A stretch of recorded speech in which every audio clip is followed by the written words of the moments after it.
Hey gang, Uncle Todd and Sonny here. And I know Christmas is over, but we're in a bit of a whiteout right now. And let's see if I can show you. Yeah, you can't even see. It's snowing so hard. Uh, anyways, so my Christmas sweatshirts are about the warmest thing I have in the house. Anyways, episode 6 of the Creature Commandos. We Our flashback is for Dr. Phosphorus, who his first name was Alex. I didn't really pay enough attention to get his last name, but that's okay, right? Right.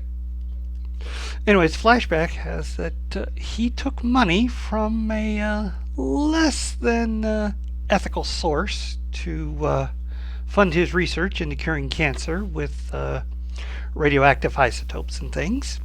Of course, this was on the condition that all information went to his benefactor so that he could sell them to who he wanted. Now, Alex's wife is of Middle Eastern defense. She is a legally immigrated person, and having been through totalitarian and authoritarian governments in her past, she's not too happy with the consequences of going into business with this person. Oh, that person? Rupert Thorne, gangland kingpin of Gotham. Well, it turns out because he loves his wife and he's got some ethical dilemmas of his own, he didn't give the real information to Thorne. And Thorne, of course, learned of this because he's not an idiot. He had it checked with other scientists. And so, in retaliation, he A. eliminates Alex's wife and child, frames Alex for it, takes him back to his lab, trashes the lab, finds the real research information, and then tosses him into his own reactor. Murder suicide. Perfect. Not exactly. Alex gets irradiated, his skin burns off or becomes translucent. I don't know what the heck it does. But he becomes Dr. Phosphorus and burns his way free. It goes to Rupert Thorne's mansion where, since his family was killed and he was killed, theoretically, why not return the favor to Rupert Thorne, which he does in spades. Then he goes after the 3 henchmen that were part of that thing, and then decides he's going to take over Gotham's underworld, which, considering you're dealing with a glowing skeleton that can burn people into ashes, sure. So he is the new gangland leader, and he's having a great time being totally amoral when, gosh darn it, Batman shows up. Now, we only get to see a silhouette, but it's menacing.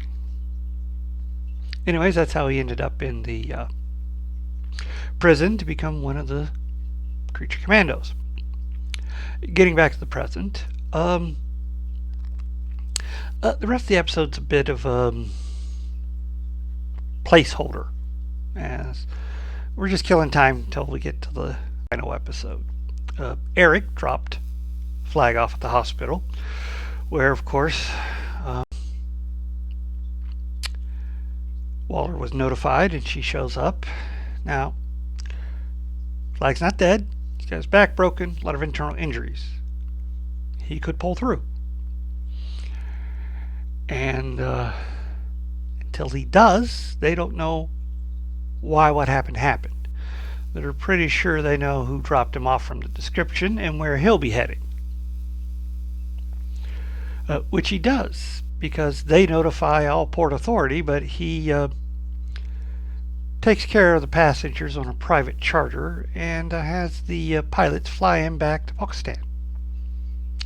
Ironically, he does not kill the pilots when they land. He pays them. He's been learning. Meanwhile, the rest of the commandos are separated. Weasel ends up in the woods where he encounters a pack of wolves, and what looks like could be a tense fight turns into a game of fetch and all kinds of fun playing around in the weeds with all the animals until they all go to sleep in a pack.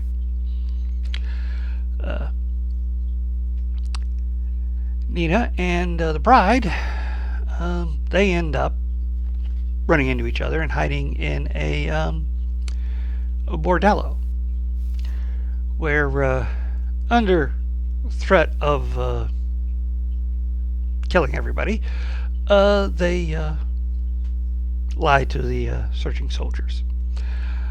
And they're even offered a job, you know. There's some men that like a little bit of out of the box kind of sex. They're not too sure about that. And then a couple of drunken louts show up and take one of the ladies upstairs, where they hear some screaming, and when they go, they see one of them has been beating the girl because basically he likes being violent. He's a metahuman, and when the madam says, you know, well, we don't allow that here, you have to get out, he throws her into a wall. Now, Nina, being the kind of person she is, breaks a bottle and threatens the guy, even cuts him a little.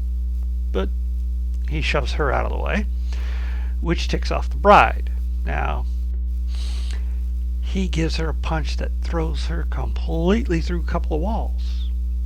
Well, actually, first, the partner shows up, and when the other guy says, let's just kill them all and be done with it, he goes, okay. Not the first time he said this. When the bride shoots him, he's dead. That's when the other guy punches her through two walls. And boy, is he shocked when she gets back up and mops the floor with him. And in the final part, rips his own heart out of his chest and shows it to him. You don't want to tick her off.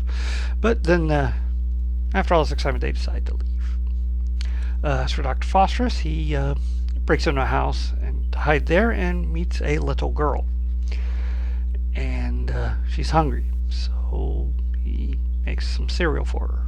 And he contemplates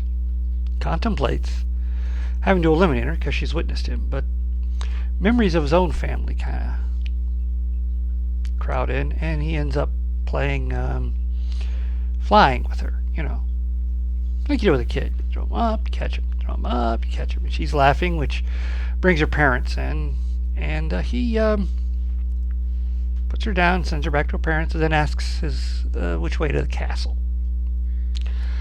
which is through the woods, where Weasel has decided, as great as it is to be a part of a wolf pack, Elena reminds him of the little girl he couldn't save. So he starts to head to the castle, where he runs into Phosphorus, who they also run into the bride and Nina. At which point they decide it's time to finally get to their mission. One thing I did notice, and I'm wondering if this was a bit of a throwback ha-ha moment, is when they're walking together through the woods, very reminiscent of that first Suicide Squad movie, where they all join up towards the end to finish the mission. Only I think it's a bit of a jab at that. Although, I'm trying to remember if they did a similar scene in the Suicide Squad. It doesn't matter. Anyway, that's where it ends as we head into final episode. Alana has decided not to shelter. She will not hide. This is her country. She's the ruler. The Commandos either have to be stopped, or if they won't, they have to be eliminated. Whatever the reason. Now, I was kind of so-so about this episode. I did like the flashback to Dr. Phosphorus. It was kind of neat showing his shift in personality from his experiences. And he is scary. When he says, want to shake hands with the skeleton to Rupert Thorne, that is bone-chilling. The rest of the episode, as I said, it's more of a placeholder to get to the final episode. It's kind of like they ran out of ideas on how to move the story forward, so they just took a break. Although I did love the whole thing of Weasel playing with the wolves. That was cute. But, much looking forward to the last episode next week. We're going to find out about Nina's origin and see if how the reunion between between Eric and the bride goes. Till then, please hit like, share, and subscribe, and I'll see you next time.